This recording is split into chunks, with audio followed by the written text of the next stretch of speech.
Stan Van Gundy blasting the NCAA, defending the coaches, and saying the rules restricting players are racist. Max, want to start with you on this one. Do you agree with Van Gundy on the one-and-done rule being a racist rule? I do. And I don't think it's as simple as overt racism, you know, a bunch of old rich white guys in a room twirling their mustaches, ha, let's exploit black people. I don't think it works like that. But I think that a lot of what happens is based upon unconscious racial assumptions. For example, the argument that, hey, you know what, these guys should be happy. They're being fed and housed and given an education that we prescribe. Does that sound familiar to anyone?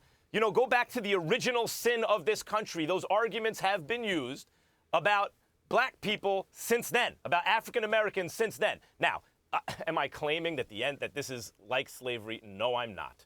Obviously not. There's a big difference, and I'm not claiming that. But I'm talking about the underlying assumptions and the kinds of arguments I don't think are coincidentally used here that have always been used. It is interesting, as Stan Van Gundy mentions, that in baseball and in hockey, it's okay. You know, like those rules don't exist. Those are predominantly white sports.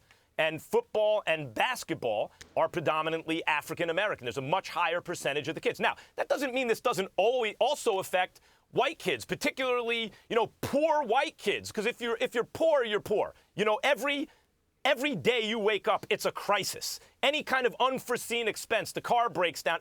Every day you wake up into a crisis. So getting that money is a big deal, whether you're white or black. But we're speaking generally here.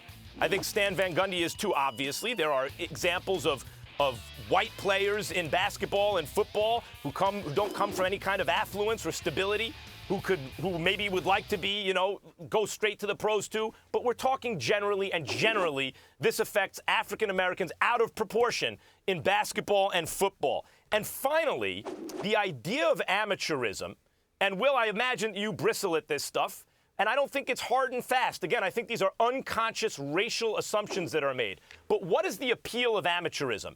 Because the NCAA and the NFL and the NBA in different ways work as a syndicate. The NCAA is essentially the de facto minor league and star-making machine. So not only do you have a minor league where you don't have to pay the players and they develop, but eventually they have TV exposure, et cetera, they become stars. Well, why is that? It's because the veneer of amateurism is appealing to people.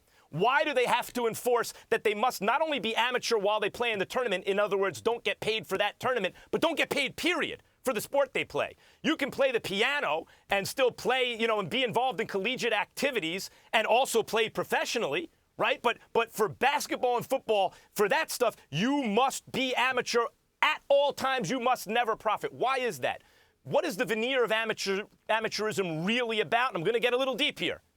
It's about a time before there were worldly concerns where you needed money. It is a regression into something before adulthood. And I think that's less threatening to people. And I think people like the quote-unquote purity of that. And that is also a theme, a racial theme, that has been recurrent throughout American history. Am I saying it's exactly the same thing here? No. But I do not think those themes are coincidentally here either. Go ahead, Will. Well, I don't know what all your expectations and predictions were from my point of view, Max, but I would imagine maybe some are correct, but the vast majority are wrong.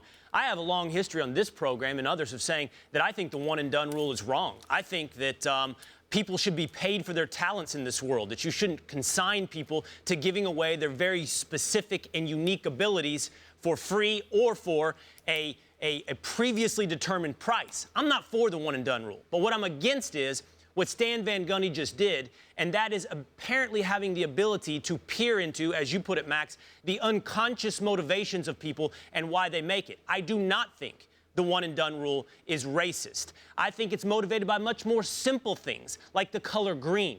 The thing is this, Stan Van Gundy doesn't know. By the way, we need to clarify this really quickly as well. The one-and-done rule, that's an NBA rule, not an NCAA rule. That's an agreement between the NBA Players Association and the NBA. So when you're attributing motivations to people, you first need to recognize who you are even talking about. So the allegation is being made against the NBA. Now, why would the NBA and NBA Players Association want to agree to a one-and-done rule? I'll give you two reasons. Number one, David Stern said when he adopted this rule, he didn't think young players were ready. Okay? He didn't think that 18-year-olds were ready to be on the NBA circuit with 25-year-olds. And the NBA Players Association is motivated by something else, and that's keeping young guys out so older guys have jobs. That's what unions do. They keep new people from taking old people's jobs. That's what it is. So you want motivation? It's ageism and it's anti-capitalism. It's forcing young people out to protect older players' jobs, and it's keeping people from getting paid. I don't like that. I'm against those kind of things, but I don't think